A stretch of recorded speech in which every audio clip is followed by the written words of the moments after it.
Cari fratelli e sorelle, buongiorno.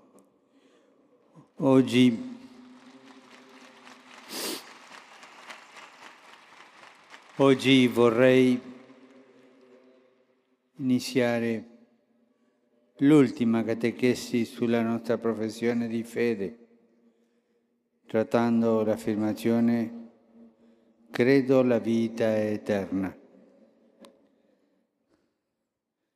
In particolare mi soffermo sul giudizio finale.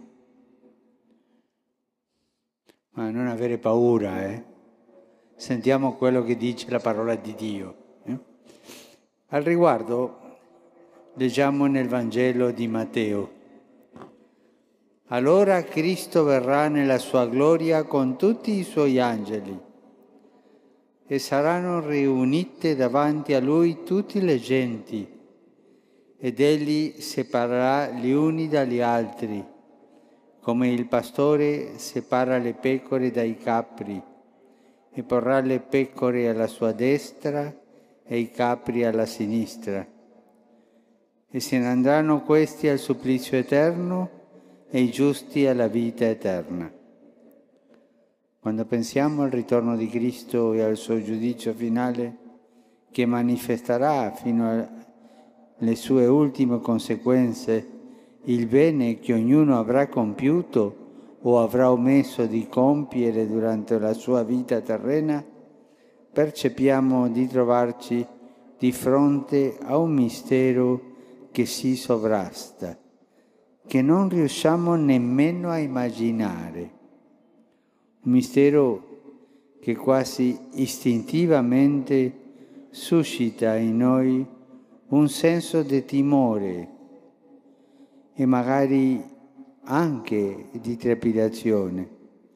Se però riflettiamo bene su questa realtà, essa non può che allargare il cuore di un cristiano e costituire un grande motivo di consolazione e di fiducia. A questo proposito, la testimonianza delle prime comunità cristiane risuona quanto mai suggestiva. Esse infatti erano soliti accompagnare le celebrazioni e le preghiere con l'acclamazione Maranatha, un'espressione costituita da due parole aramaiche che, a seconda di come vengono scandite, si possono intendere come una supplica «Vieni, Signore», oppure come una certezza alimentata dalla fede. Sì, il Signore viene, il Signore è vicino. È l'esclamazione in cui culmina tutta la rivelazione cristiana al termine della meravigliosa contemplazione che ci viene offerta nell'Apocalisse di Giovanni. In quel caso è la Chiesa sposa che, a nome dell'umanità, di tutta l'umanità e in quanto sua primizia, si rivolge a Cristo, suo sposo, non vedendo l'ora d'essere avvolta dal suo abbraccio. Un abbraccio, l'abbraccio di Gesù, è pienezza di vita, è pienezza di amore. Così ci abbraccia Gesù. Se pensiamo al giudizio in questa prospettiva, ogni paura e titubanza viene meno e lascia spazio all'attesa e a una profonda gioia. Sarà proprio il momento in cui verremo giudicati finalmente pronti per essere rivestiti della gloria di Cristo come di una veste nuziale ed essere condotti al banchetto, immagine della piena e definitiva comunione con Dio.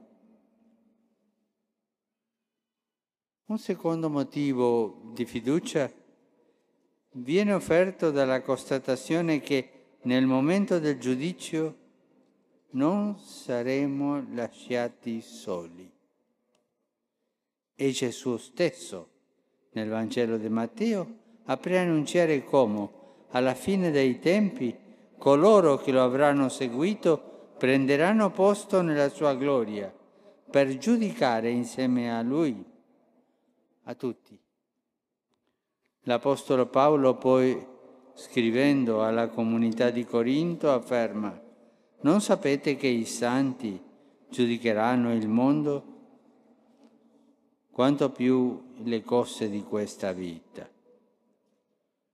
Che bello sapere che in quel frangente, oltre che su Cristo, nostro Paraclito, nostro Avvocato presso il Padre, potremo contare sull'intercessione e sulla benevolenza di tanti nostri fratelli e sorelle più grandi che ci hanno preceduto nel cammino della fede, che hanno offerto la loro vita per noi e che continuano ad amarci in modo indicibile.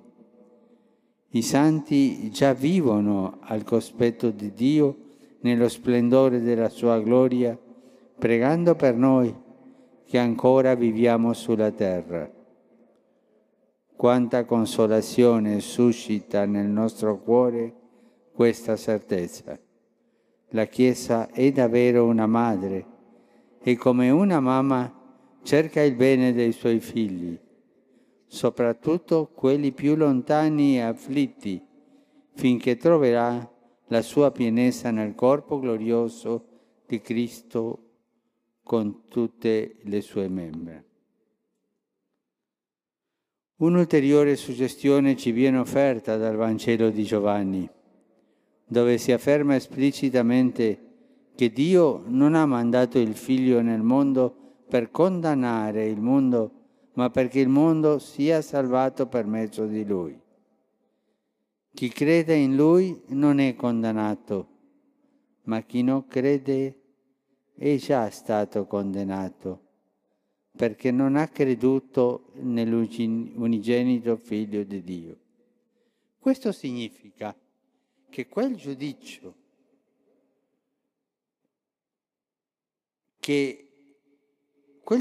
alla fine è già in atto, incomincia adesso,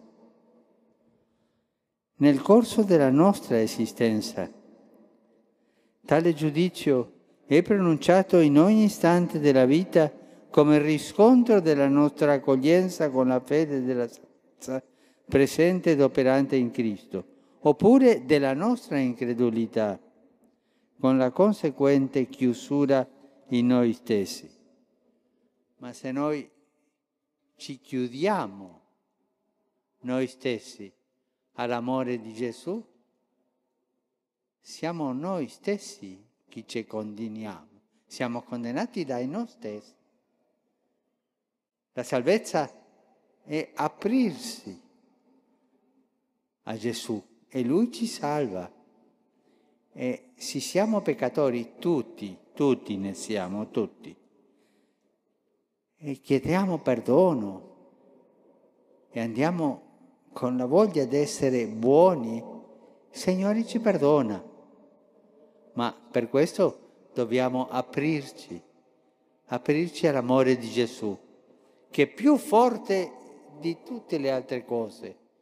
L'amore di Gesù è grande, l'amore di Gesù è misericordioso, l'amore di Gesù perdona, ma tu devi aprirti, e aprirsi significa pentirsi,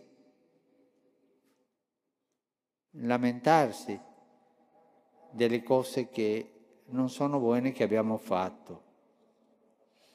Il Signore Gesù si è donato e continua a donarsi a noi per ricolmarci di tutta misericordia.